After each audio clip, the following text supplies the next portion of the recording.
January 2021. Happy Inauguration Day. This is episode number 155. Is this fourplex a good deal?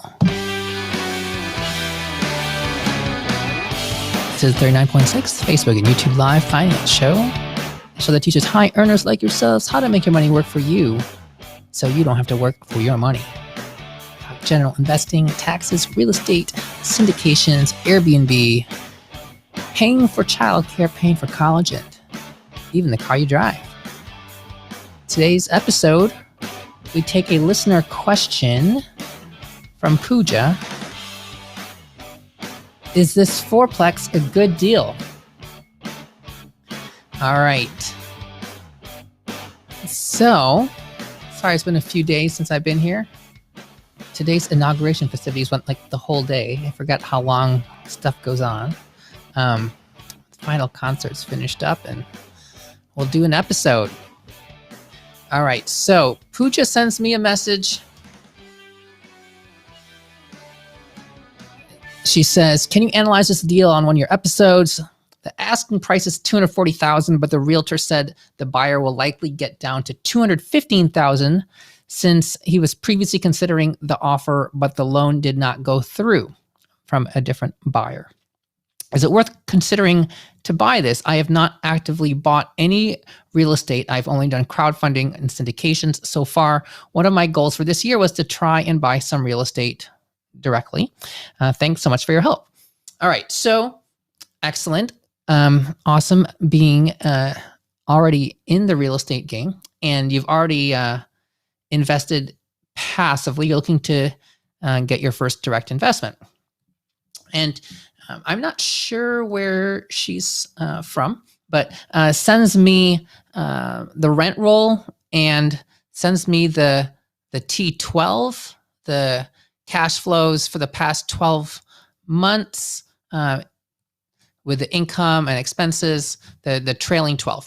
Okay, so these are the two most basic things you need to look at when you're looking at a commercial real estate property. This is technically a fourplex, so not really on that commercial side. It's on the 1 to 4 unit side. So it still technically sells as more of like a homestead or priced that way. But, you know, as an investor, you want to look at it from the valuation side in terms of how much money it's going to make you. But you also have to be cognizant of how much its value is to other buyers. And this part is highly variable. So a fourplex might be valued the way that we value commercial properties in a particular location. It could be based on a particular cap rate, or it could really be more related to just what comparable properties are, like a single family home.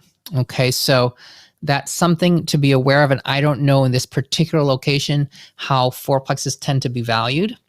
Okay.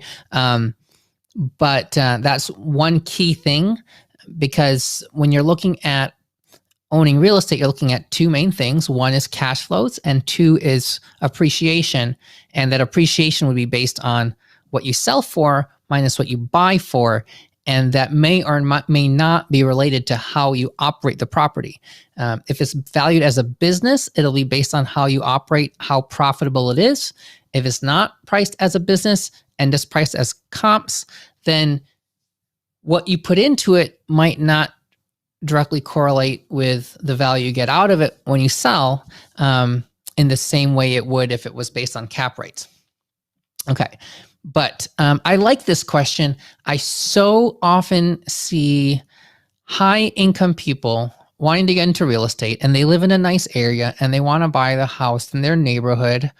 And guess what? Houses in nice neighborhoods these days tend to be really lousy rental properties. So if you're investing, you want your money to make you money, not be a money pit. Okay, so, and then they say, well, I'm banking on it, it's going to go up in value. That's speculation. All right. If you're starting out in real estate, you should be primarily focusing on cash flow, because at the end of the day, if you're getting money into your pocket, nothing else really matters. Okay. So that is number one. And thankfully, this looks like a pretty cash flow positive property. So the rent roll sent to me has four renters. They're paying $675 to $750 a door, but these units, it looks like, are 1,300 square feet each, or like 1,270 square feet each. So it's like a 5,000 square foot fourplex, and the rents are like $675 to $750, at least market rent. And okay, one renter is paying $750. I mean, that's crazy cheap. $750 divided by 1,268 square feet. That is 59 cents per square foot. That is so cheap. I got a place in suburban Detroit back in 2010. No. 2007, I think. And yeah, that was like $100 a square foot to buy, and rents were like $1 a square foot. I mean, 59 cents a square foot. This is super, super, super cheap for the renter. Okay. And that's nice because properties like this are so cheap that anybody should be able to afford this, right? These are 2-bedroom, 1-bath apartments for $675 to $750. I mean, even in an economic downturn, you should be able to rent these properties out. Okay, so you should be able to keep this pretty well occupied, I would think, at this price. Now, I don't know this market. This is out in Lubbock, Texas. Texas in general is a good state for owners. It's a landlord-friendly state. There's a net population growth into the state. If you're in the Texas Triangle, you're in Houston, Dallas, and then Austin, San Antonio areas, and these markets have just gone through the roof. But as those markets go up, there's a lot more than outflow to other tertiary markets like Lubbock and otherwise. So I would expect that valuations in the area are still going to go up over time, especially if they're this cheap. Okay, so the rent is cheap, which means that you can definitely get renters, I would expect. And then I look at the trailing 12, the cash flows, the total rent then that it brings in currently is $26.50 a month if it's completely occupied. The last 12 months, it brought in $30,875. Now, there was a little bit of other income. It looks like the tenants are paying the utilities themselves, like it's getting reimbursed back to the owner, but I'm just going to basically just look at the rent roll. So $30,875 was the rent for the past 12 months. Their tenants moved in at various time points. You have somebody here from a little over, 2 of them are from late 2018. One is from early 2019, and one is from mid-July 20. So you have some long-term tenants in there. Okay, so off the cuff, this looks pretty good. So if you look at the total rent, $30,875, and you divide that by 12, that ends up being $2,573. Okay, about $2,600. If you were to use the 1% rule, okay, and I'm using the 1% rule based on the total income divided by 12. So that accounts for looks like there's 1 month of a vacancy. If the selling price is $240,000, so divide that by 240,000, then that is just over 1%, or it's like 1.1. So it's pretty good. If you use the actual rent per month as opposed to the rent received, so it's $26.50 is the current rent per month, and you divide that by 240,000, then you're at 1.1. So it's a little bit higher than it was before. It's like 1.07. But if you get it down to $215,000, so $265,000 divided by, $26.50 divided by $215,000, that's going to give you a pretty good number. That's going to definitely juice your returns a little bit higher. It'll be 1.2% per month. So that looks pretty good. So then I look at the I have the trailing 12 at $30,875 as the rent, and I look at the total expenses. I didn't go through every line of this, but let's just assume that everything here looks reasonable, and at least it does look reasonable. And it's nice to see some actual reasonable books. Sometimes you buy these fourplexes from these mom and pop places, and they don't have like any books for you to really go off of that seem legitimate. This, when you have a good trailing 12 looking like this, it looks legit. So the net operating income was $17,625. Okay, so $17,625. If I divide that by, if you buy it for $215,000, then you have times 100. Yep, 8.2% is your cap rate. If you are buying it at 240, 17,625 divided by 240,000, then you're at 7.3% as your cap rate.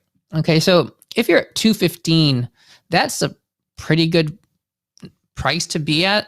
It sounds like, I mean, you're at an 8 cap. 8 caps are pretty hard to find in a lot of places, especially areas where values are going up. Like if this is your first property, there's nothing off the cuff that looks bad, which is pleasantly surprising because again, most people I see, they're buying a property of like $300,000 and they're renting it for like $2,000, and they're like, oh, I'm going to self-manage it. So I'm going to save myself money in property management, which just means you're spending more time and losing more money. And they're like, well, this is a stable area, blah, blah, blah. And it's just, you're cash flow neutral. You're basically cash flow negative, and it's just not really that great of an investment. Especially also when I see a lot of these deals where they're buying them like in these suburbs, where like in subdivisions, and like every single house is the same. You're not going to get big valuation increase in an area where you're buying a monopoly house.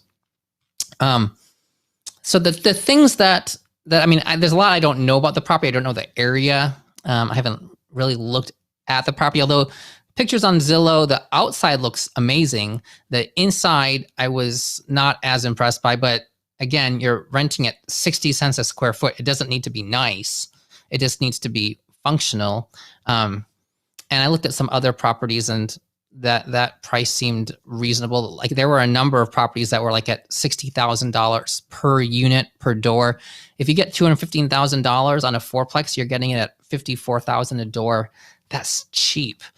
What I don't know how old this is. It looked like a nice brick outside, but the deferred maintenance, okay, that's one of the biggest things. You really need to know how much money this asset needs to in potentially getting things fixed, right? Like, does it need a new roof? Do you need new AC units, heating system, plumbing issues, electrical, whatever it is? I mean, a roof that can be a huge expense, and sometimes people are trying to unload these houses because they've gotten to the point where it's just not worth it to them to pour all this cash into the deferred maintenance. Like if they have to put in, let's say, $20,000 into a roof, that's going to eat up all of their profit for over a year.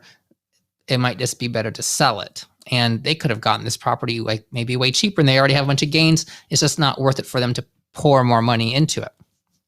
Okay, so deferred maintenance, huge. I don't know if this was like done in the asbestos or pre-asbestos or in that period of time, because that could be an issue. Lead paint could be an issue. So there's all these unknowns. Okay, and then just again in the area, I don't know how really competitive this is to other properties.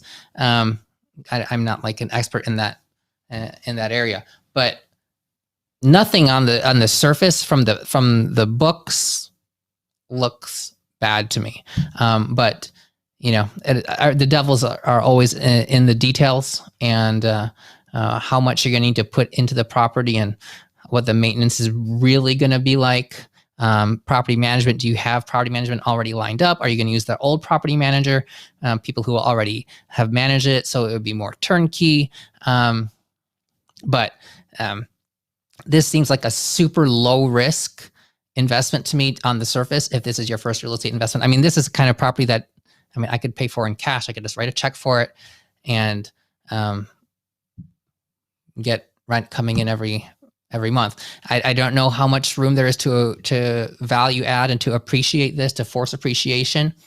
That's one of the key things that's based on how it's valued and the area. At least one of the units, you can bump the rent up a little bit. But this seems like a super safe cash flow positive asset. Like if you were, let's say, a retiree and you're just using real estate as for cash flow, this could be a very solid asset to do that. So anyway, those are just my thoughts based on looking at the stuff I have. This is not a recommendation. This is just me looking at it, taking a glance. But 9 times out of 10, when people ask me to look at individual properties, I am less than enthused. But this one I was actually pretty happy with. I don't think you're going to lose a bunch of money if you were to invest in this. And you'll definitely learn, because if it's your first property is like, it's like going to real estate college, or in business college. There's a learning curve.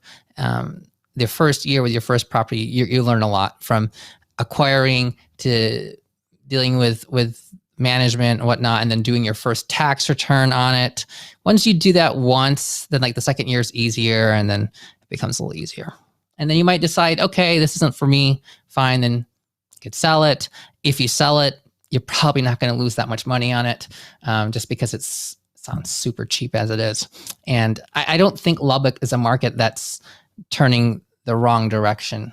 I would think that Lubbock, like the rest of Texas, is at least growth positive, I think.